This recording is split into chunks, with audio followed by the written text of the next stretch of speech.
আসসালামু আলাইকুম। ফাইনালি আমরা এই বছরে ব্রাজিলের যতগুলা ম্যাচ হবে সবগুলা শিডিউল হাতে পেয়ে গেছি, যেখানে আমরা আপডেট অনুযায়ী জানতে পেরেছি ব্রাজিল এই বছর টোটালি ছয়টা ম্যাচ খেলতে চলেছে। তো ওই ম্যাচগুলা কাদের এগেনস্টে অনুষ্ঠিত হবে এবং কোথায় অনুষ্ঠিত হবে সবগুলা বিষয় নিয়ে আজকের এই ভিডিওতে কথা বলতে এসেছি। Hey guys, welcome to another football episode video, যে ভিডিওতে আমরা ব্রাজিলের আপকামিং ম্যাচগুলা নিয়ে কথা বলতে এসেছি।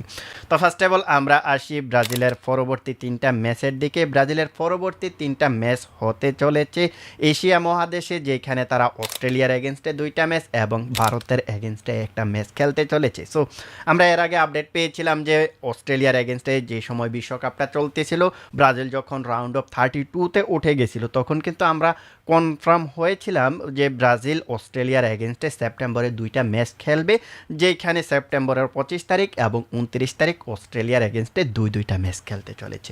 পরবর্তীতে আমরা এটাও আপডেট পেয়েছিলাম যে অক্টোবরের প্রথম দিকে ব্রাজিল আরও একটা ফ্রেন্ডলি ম্যাচ খেলবে। ব্রাজিল চাইলে চারটা ফ্রেন্ডলি ম্যাচ খেলতে পারতো, বাট তারা অক্টোবরে আর একটা ফ্রেন্ডলি ম্যাচ কিন্তু আয়োজন করতে চাইতেছে, যেখানে আমরা কিন্তু বিশ্বকাপের পরে জানতে পেরেছিলাম ভারতে গিয়ে তারা ওই ম্যাচটা, ভারতের কলকাতাতে গিয়ে তারা ওই ম্যাচটা খেলতে চাইতেছে অক্টোবরের প্রথম দিকে যে ম্যাচটা হওয়ার কথা ছিল। বাট প্রতিপক্ষ কে হবে সেটা ওই মোমেন্টে কিন্তু শিওর হয় নাই। বাট গতকালকে ইএসপিএন এবং গ্লোবো স্পোর্টসের আপডেট অনুযায়ী আমরা জানতে পেরেছি যে ভারতের এগেনস্টেই ব্রাজিল খেলতে চলেছে। অর্থাৎ এতদিন পর্যন্ত প্রতিপক্ষ ফিক্সড না হলে ভারত ফুটবল ফেডারেশন এবং ব্রাজিল ফুটবল ফেডারেশন একত্রিত হয়ে এমন ধরনের একটা ডিসিশন নিয়েছে যে ভারত এবং ব্রাজিলের একটা প্রীতি ম্যাচ হতে চলেছে। এই ম্যাচটা অনুষ্ঠিত হওয়ার কথা রয়েছে কলকাতা স্টেডিয়ামে। আর ব্রাজিল যখন অস্ট্রেলিয়ার এগেনস্টে খেলবে, ওই খেলাটা শেষ করেই কিন্তু তারা 3 তারিখ, সম্ভবত 3 তারিখ ভারতের উদ্দেশ্যে রওনা দিবে। তো এটা হচ্ছে বেসিক্যালি ফার্স্ট তিনটা ম্যাচ, যেখানে আগামী মাসের সেপ্টেম্বরে দুইটা ম্যাচ এবং অক্টোবরে একটা ম্যাচ রয়েছে। আর এই যে ম্যাচগুলোর কথা বলেছি, এই ম্যাচগুলোর জন্য আগামী মাসের 6 তারিখে ব্রাজিল ফুটবল ফেডারেশনকে প্রাথমিক তালিকাটা ফিফার কাছে জমা দিতে হবে। অর্থাৎ আর মাত্র 6 থেকে 7 দিন পরে কিন্তু ব্রাজিল কোচ কার্লো আনচেলত্তি ফিফার কাছে তার যে লম্বা একটা লিস্ট, সেই লিস্ট কিন্তু জমা দিয়ে দিবে। দেন হচ্ছে সেপ্টেম্বরের শুরুর দিকে এসে হয়তোবা তিনি তার যে ফাইনাল স্কোয়াডটা সেটা ঘোষণা করে দিবেন। আর এই ম্যাচগুলো শেষ করার পরে ব্রাজিল কিন্তু পরবর্তীতে আরও 1 মাস পরে খেলতে নামবে, যেইখানে তারা নভেম্বরে প্যারাগুয়ে এবং সিঙ্গাপুরের এগেনস্টে সম্ভবত খেলতে পারে। সিঙ্গাপুর এবং প্যারাগুয়ে 3 জাতির একটা টুর্নামেন্ট আয়োজন করতে চাইতেছে, আর ওইখানে ব্রাজিলকে আমন্ত্রণ জানানো হয়েছে। ব্রাজিল ফুটবল ফেডারেশনের কাছ থেকে সবুজ সংকেত নাকি তারা পেয়ে গেছে।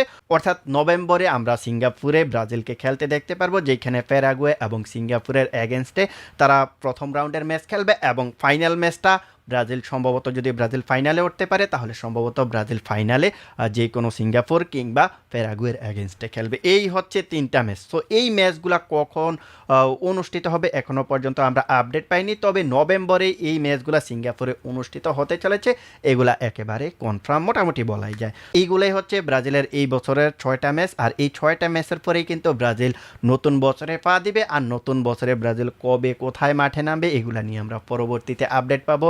আর ওই আপডেটগুলো যখন হাতে পাবো তখন কিন্তু আপনাদেরকে অবশ্যই জানিয়ে দেব।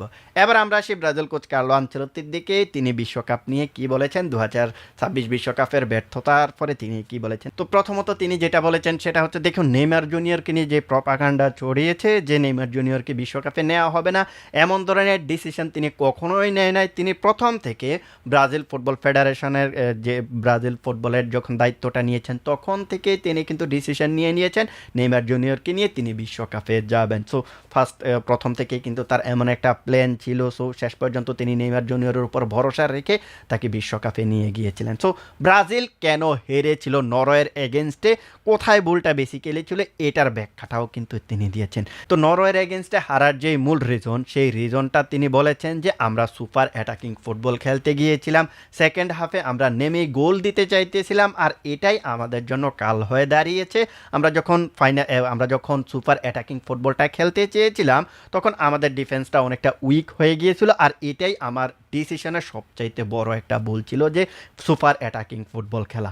সো এই সুপার অ্যাটাকিং ফুটবল খেলতে গিয়ে ব্রাজিল নাকি বিশ্বকাপ থেকে ছিটকে গেছে। ব্রাজিল কোচ কার্লো আনচেলত্তি এটার দায়ভার নিজের কাঁধে নিয়েছেন, প্লেয়ারদের কিন্তু দেয় নাই। দেখুন এই জায়গাটাতে আপনি দেখবেন যে বুনো গুইমারেস পেনাল্টি মিস করেছে, এটার দায়ভারটাও কিন্তু তিনি ওর উপরে চাপায় দেয় নাই। এন্ড্রিক যে একটা গোল্ডেন চান্স মিস করেছে গোলকিপারের সাথে 1-1 সিচুয়েশনে, এটার দায়ভারটাও কিন্তু এন্ড্রিকের উপর দেয় নাই। তিনি কিন্তু সবগুলা দায়ভার নিজের উপর কিন্তু নিয়ে নিয়েছেন। তিনি বলেছেন যে এই সম্পূর্ণ দোষটাই আমার, যে আমার কারণে ব্রাজিল, আমার ট্যাকটিক্সের কারণে ব্রাজিল বিশ্বকাপ থেকে ছিটকে গেছে। সো এমন ধরনের কথা তিনি বলেছেন। তো এইগুলাই হচ্ছে আপডেট, যে আপডেটগুলো থেকে আপনারা জানতে পেরেছেন ব্রাজিলের আপকামিং যে 6টা ম্যাচ, ওই 6টা ম্যাচ কখন কোথায় অনুষ্ঠিত হবে এবং ব্রাজিল যে বিশ্বকাপ থেকে ছিটকে গেছে এটার মূল রিজনটা কি, আশা করি আপনারা সেই সম্পূর্ণ বিষয়টা জানতে পেরেছেন।